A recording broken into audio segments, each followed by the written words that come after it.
One Saturday in 1905, in the city of Manchester, England, a factory worker by the name of William Hope set out to photograph a friend. Mr. Hope, an amateur photographer, had been through the same process many times before, and certainly nothing about this day was different than any other. Once in the developing room, something unusual happened. At first, he wondered if he had forgotten to clean the photographic plates, but it soon became clear what had taken place. The image of a woman had appeared on the photograph. Hope's friend recognized her immediately. It was his sister, who had died 12 years before. Mr. Hope believed he had photographed a ghost.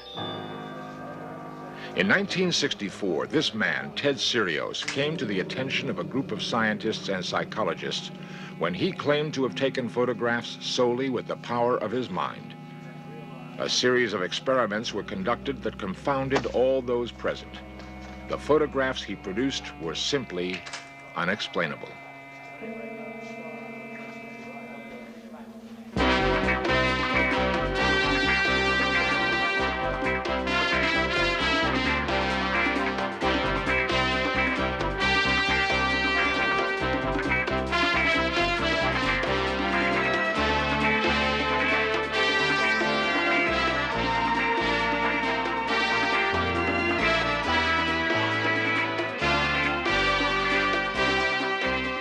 This series presents information based in part on theory and conjecture. The producer's purpose is to suggest some possible explanations, but not necessarily the only ones, to the mysteries we will examine. In 1874, Sir William Crookes, a scientist and member of the London Psychical Society, was investigating the spiritual medium Florence Cook.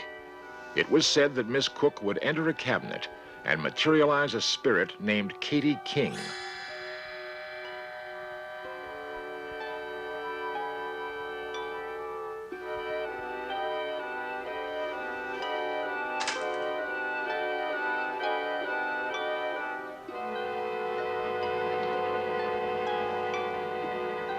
Though he believed he saw her with his own eyes, he was still not convinced that she and the medium were not one and the same person.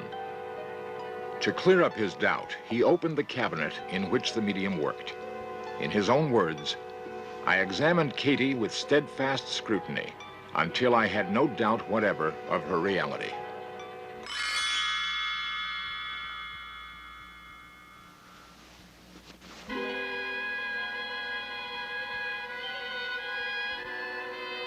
Vernon Miller is a photographic expert from the Brooks Institute of Photography. In photography, light is reflected from or absorbed by the subject in the photograph, focused through a lens, and recorded on a light-sensitive material, film, plates, emulsion. The film is light-sensitive, so any energy, any electromagnetic energy can affect the film to some extent. So radiation from all of the various ways, X-ray, so forth, can affect the film. So you might not necessarily see the light that strikes the film. I've seen many examples of accidental ghost photography. I've seen very few, if any, actual examples of the process. Most of the ghost pictures that I've seen are examples of double exposure techniques, where one image was recorded against a dark background, and that image superimposed on a normally lit scene so that you can see the brighter image against the normal scene. This particular picture seems to be quite a production. This is not accidental. The photographer wanted to achieve this effect. There are a few clues. The ghost image is quite bright against a darker background, indicating that he was illuminated some way that would show him against that. We can see 2 or 3 images of the hand as it goes up the banister. Many times there are other clues. The ghost scene will be lit artificially with a directional light, as in this crucifixion scene. It appears that these are miniatures that were lit artificially, and then the combined scene was done in daylight under a different light condition. Ever since the first photograph was taken in 1826, no images have been more surprising or more controversial than those reported to be ghost photographs. Experts will continue to disagree on a phenomenon that theoretically records the presence of entities that are invisible to the naked eye. Attempts to cross the thin line between life and death have occupied man's mind for centuries. Perhaps photography, recording the subtleties of light and energy, can provide a glimpse into the other realm. William Hope, Sir William Crookes, and others were convinced this is so. This is known as the Armistice photograph and was taken on Remembrance Day near the London War Memorial in 1923. It purportedly shows an entire battalion killed in the Great War and gripped the public imagination like few other photographs before or since. But the question of how these images got onto film is still in debate.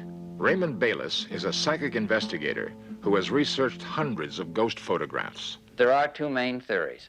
One, of course, is that the origin of all psychic phenomena comes from the mind of an individual operating through the subconscious, and the other main theory is that the phenomenon itself is in some way instigated by a surviving spirit. I've taken part in some experiments that I believe were authentic, that is, that authentic psychic photographs were taken. Now, I'm not going to call them spirit photographs because I don't know whether they're the product of a spirit or whether they're a product of an individual's mind or what have you, but nevertheless, I do believe that they were actually psychic photographs, that is, they were paranormal. This is ordinary Polaroid film, 4 by 5 inches film, and it comes in a light-tight envelope. It can be utilized into any number of normal cameras by inserting it into a holder, film holder. Okay, we insert the film in the back of the camera, and from this standpoint on, it is just like ordinary wet process photography. And I'll snap this picture and make a little demonstration for you. Now, in wet process conventional photography, there's a step in the darkroom where the film is processed and the picture finally printed. And Polaroid or instant photography has the advantage of having all of this done in front of you, so there's no chance for manipulation of the image other than right here before your eyes. So in a few seconds we can open this envelope up and examine the photograph that we just made. And here we have the image that we just photographed just now and a ghost-like image of another face that was made prior to the exposure just at this time. I'm familiar enough with this process that I would look at any image with a great deal of skepticism. Many times scientists go into experimenters with blinders on. That is, they have become so biased due to prevailing views, customs of thought, so forth, that they're no longer capable of actually examining an experiment. They may, for example, take part in an experiment, admit that all of the controls were perfect, that there was nothing wrong whatsoever, but then a few days later, they suddenly find that their view is changing. They no longer can accept it. But this is not the result of thought. This is the result, as I say, of a prevailing bias. They simply cannot examine an experiment clearly. There have been spirit photographers that have produced real psychic photographs, and in my opinion, and they have also resorted to fraud. There have been some photographers that apparently never resorted to fraud, or practically never. Bouguer was a very famous early spirit photographer, one of the pioneers, you might say. He made vast numbers of these photographs, some apparently real. But in 1875, Bouguer was put on trial for fraud by those who felt that the idea of photographing spirits was preposterous. Fraud could not be proved, and Bouguer went on to produce many more spirit photographs, some reportedly under rigid test conditions. I found a flower. Not all such cases were so bitterly fought. In 1917, Sir Arthur Conan Doyle came upon an incident that soon became well known throughout Europe. He reported that 2 young English girls, while playing in the woods near their home, believed they saw a gathering of fairies. They returned to the spot soon afterward and took these photographs.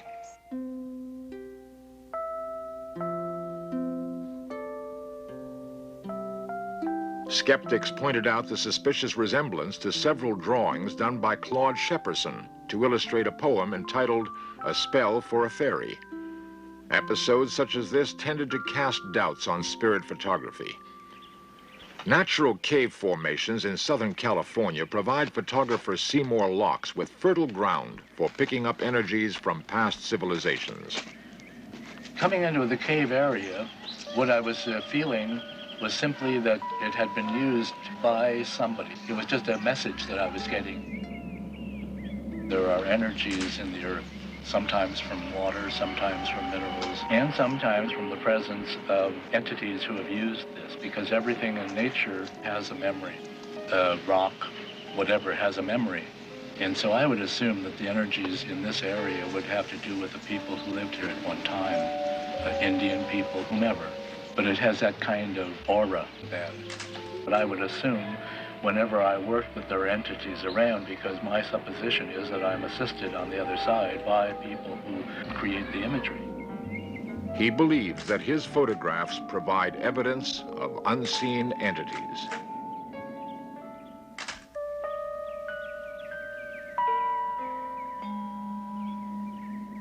More than 10 years ago, unexplainable images began appearing in photographs taken by Seymour Locks.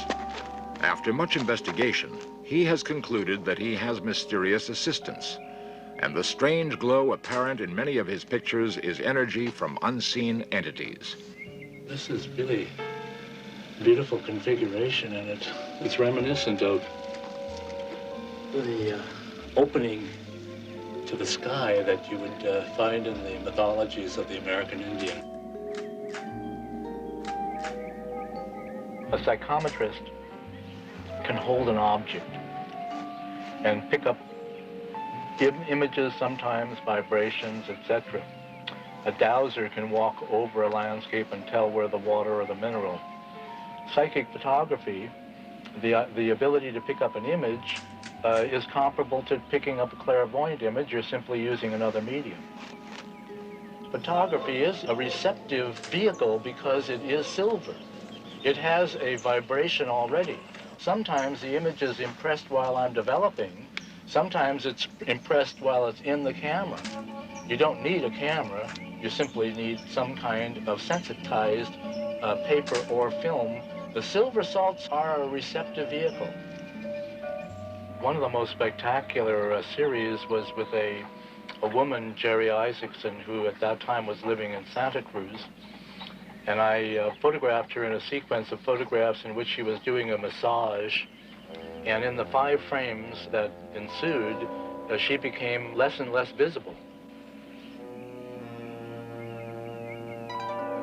My experiences have been that white light is projected from the healer and that they become transparent. Transparency and a luminosity seems to be prevalent in those photographs I've made of the healers.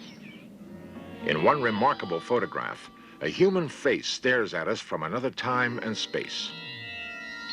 After a seance, I wanted to see what I might pick up, because I was still feeling, as I generally do after a seance, the room is very, very strong because you've been building the energies, so-called, in that environment.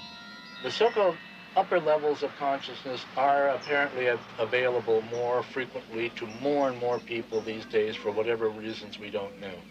And they seem to go in cycles, and they tend to come in turbulent periods of time.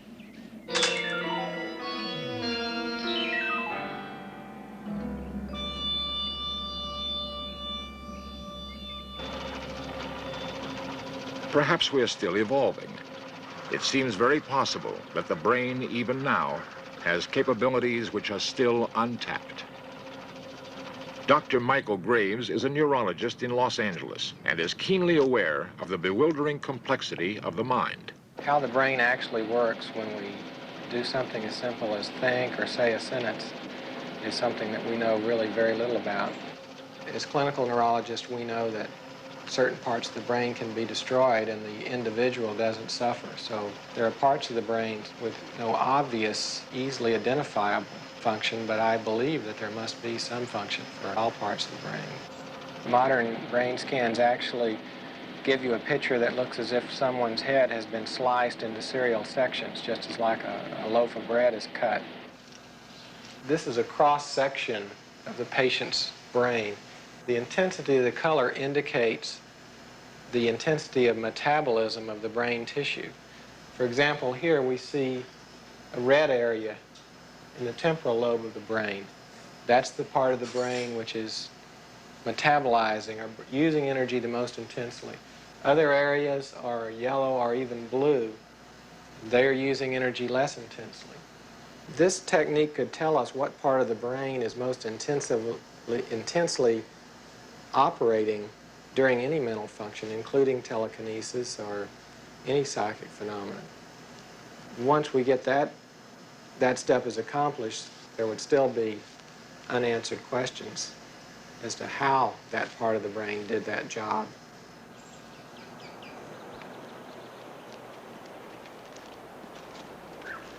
In Waterville, Maine, the Veilleur family has confounded skeptics with their ability to capture ghost images on film.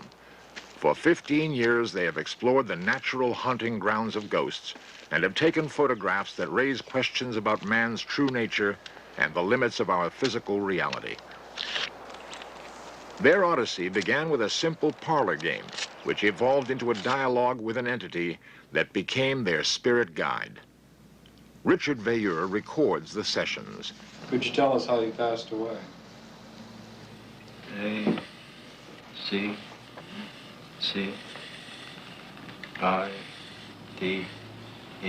Ouija first started in December of 1965, and it started as sort of a parlor game or as an amusement. F-R-I. The personality which introduced itself was ACL, or Anne Caroline Lowe.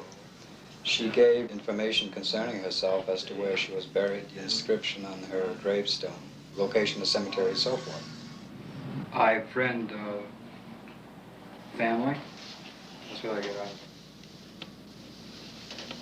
Would it be possible to photograph you? Yes.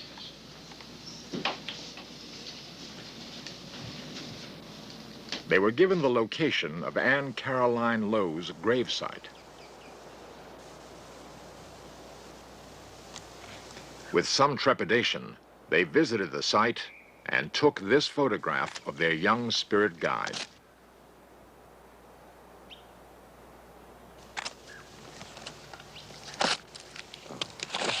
Though they photographed in a wide variety of situations, researchers couldn't find any deception involved in their method.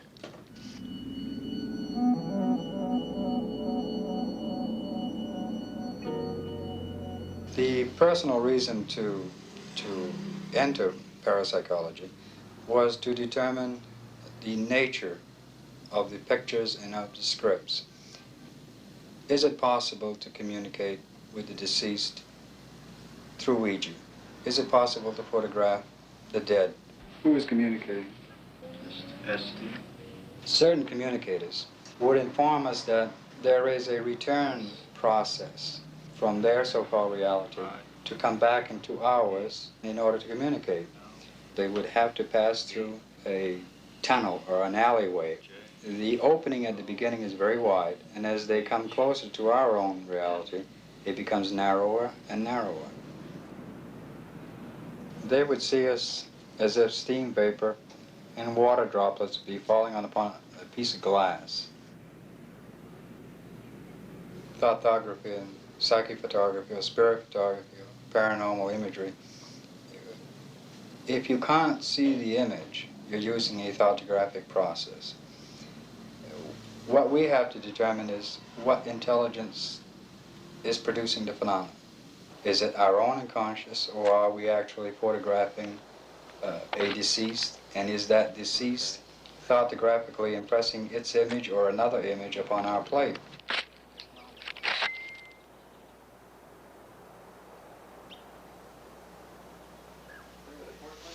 In 1966, in Denver, Colorado, a series of tightly controlled experiments are conducted.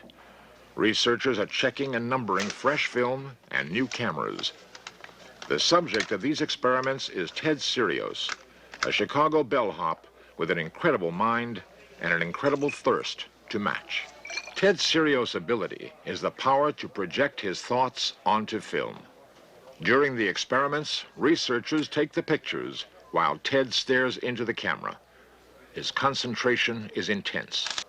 His pulse rate rises to 120 or more. The results are staggering. Images of all kinds begin appearing on the film. A target photograph, unseen by Ted and known to only 2 of the researchers, is the image that Ted tries to duplicate. Sometimes, when he is sure he has the photograph, he shouts, "I got it that time." An amazing aspect of the pictures is that they often contain small errors in form. They are not quite exact duplicates, like the inverted strut of this plane. It is as though that part of his brain that does these things can't make up its mind about the target picture. Again and again, he matches the target pictures until it is difficult to doubt that he is actually doing what he says he is. One of the most spectacular demonstrations of all takes place in a Colorado television station. In a moment of bravado, Ted claims that he can actually put images onto the videotape. Here are the results of that experiment. Convention tells us that this should not be possible. But if these images don't come from the mind of Ted Sirios, where do they come from?